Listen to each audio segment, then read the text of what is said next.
kabar? Saya Pak Juara Sirait. Bagi kamu yang masih belajar dari rumah, yang lagi duduk di kelas 9 SMP, kali ini kita akan belajar tentang prinsip dasar bioteknologi. Intinya tentang bioteknologi. Jadi bagi kamu yang masih belajar dari rumah, saksikan videonya ya. Terima kasih. Kalian pernah lihat golden rice nggak? Nah, golden rice ini adalah salah satu varietas padi transgenik atau padi unggulan yang berwarna kekuningan.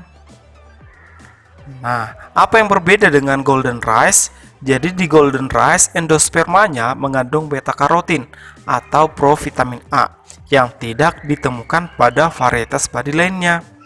Nah, golden rice sendiri adalah produk bioteknologi.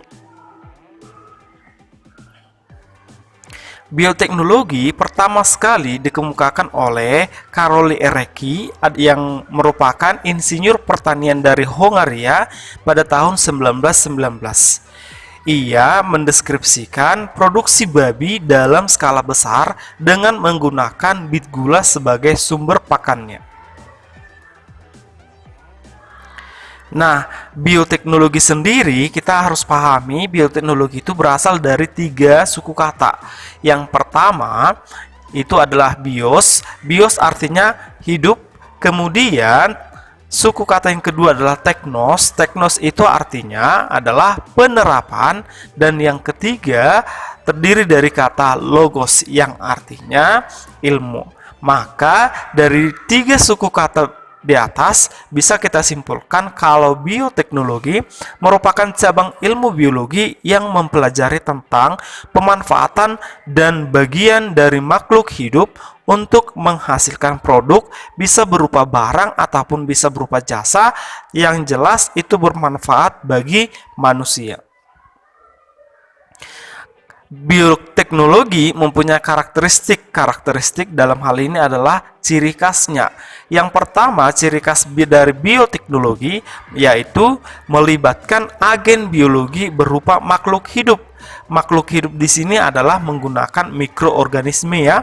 Nah, bisa berupa jamur, bisa juga alga, bisa juga bakteri, dan bisa juga sel hewan ataupun sel-sel tumbuhan yang digunakan menjadi agen biologi. Karakteristik yang kedua adalah terjadi penggunaan teknologi dan industri. Jadi bioteknologi ini digunakan pada teknologi dan industri. Oke.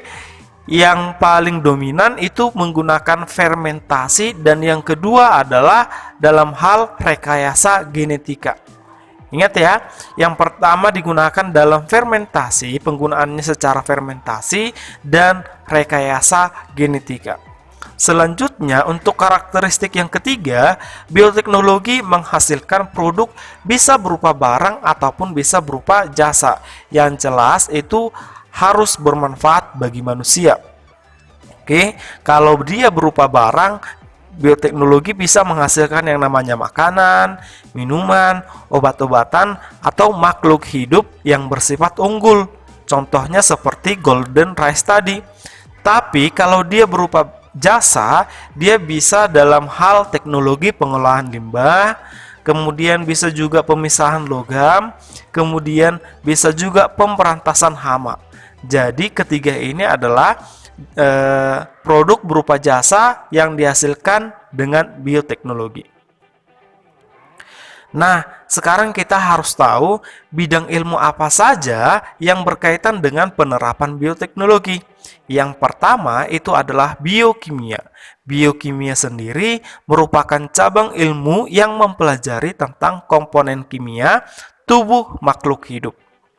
Oke, selanjutnya bidang ilmu yang lainnya adalah biologi molekuler. Nah, biologi molekuler merupakan cabang ilmu biologi yang berhubungan dengan biomolekul, penyusun tubuh makhluk hidup. Jadi biomolekul penyusun tubuh makhluk hidup ini bisa berupa DNA, bisa berupa RNA ataupun protein. Nah, yang ketiga adalah genetika. Genetika merupakan cabang ilmu yang mempelajari pewarisan sifat pada makhluk hidup. Gen itu artinya pewarisan sifat ya. Jadi genetika merupakan cabang ilmu yang mempelajari pewarisan sifat pada makhluk hidup. Kemudian cabang ilmu yang lainnya atau yang terakhir adalah mikrobiologi. Mikrobiologi sendiri merupakan cabang ilmu biologi yang mempelajari tentang makhluk mikroskopis. Jadi mikroskopis, mikro itu artinya kecil. Jadi makhluk mikroskopis berarti makhluk yang sangat kecil.